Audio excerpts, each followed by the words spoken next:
Ok, bonjour et bienvenue sur notre chaîne. Aujourd'hui, on va parler des fractions. On va montrer comment additionner ou bien soustraire des fractions.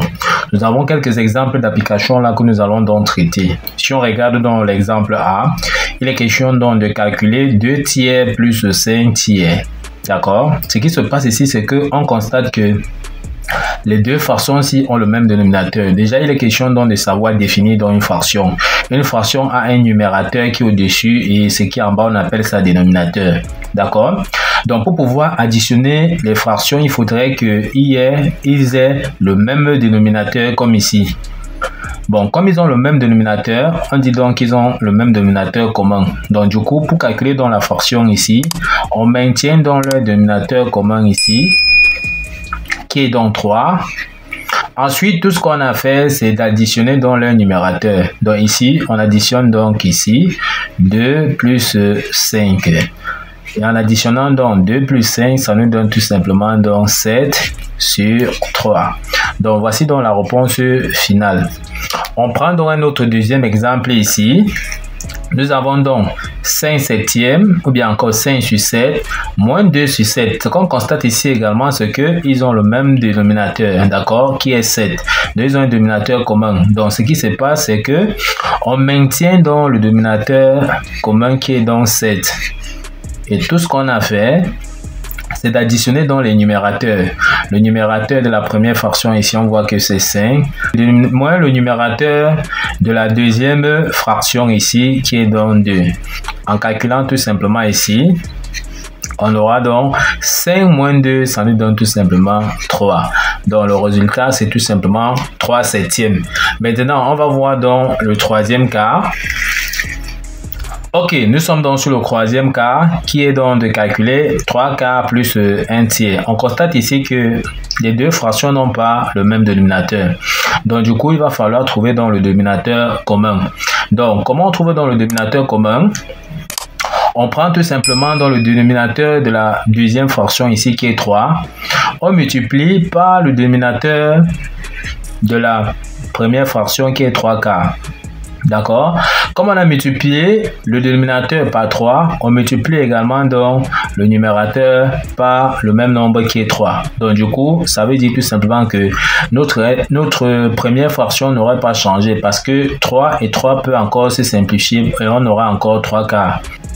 Pour la deuxième fraction, on prend donc le dénominateur de la première fraction qui est donc 4. On multiplie par le dénominateur de la deuxième fraction qui est donc 3. Donc du coup, on multiplie ici par 4. Comme on a multiplié le dénominateur par 4, également on multiplie son numérateur également par 4. Et lorsqu'on calcule, on verra tout simplement que ici, on aura cette fois-ci 4 fois 3, ça nous donne donc 12. 3 fois 3, ça nous donne 9. Plus, on a également ici 3 fois 4, ça nous donne donc 12. Et on a 1 fois 4, ça nous donne tout simplement donc 4.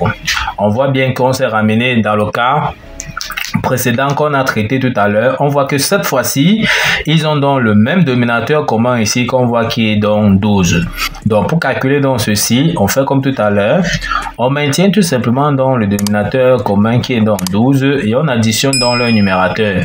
On calcule maintenant ici 9 plus 4, ça nous donne tout simplement donc 13. Voici donc le résultat final. On passe donc à l'exemple D. Ok, on continue donc avec l'exemple D. Il s'agit donc de calculer 9 demi, c'est-à-dire 9 sur 2 moins 2 tiers, ou bien encore 2 sur 3.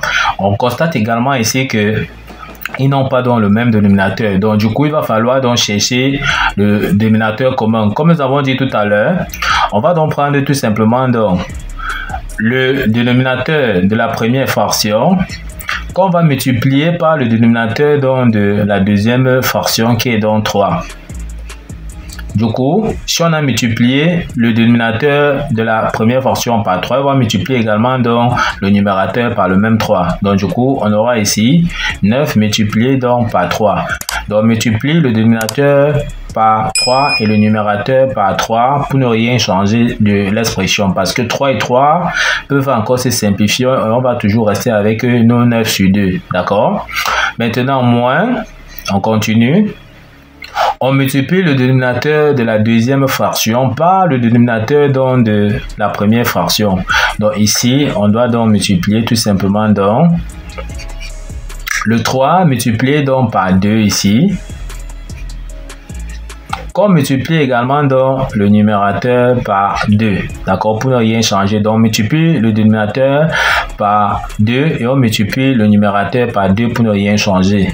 En ce moment, lorsqu'on calcule, on voit que ici on aura donc tout simplement 2 fois 3, ça nous donne tout simplement donc 6. Ici on a donc 3 fois 2, ça nous donne donc 6. On voit bien que 6, c'est donc notre dénominateur commun ici. Et on n'a qu'à calculer donc tout simplement donc les numérateurs.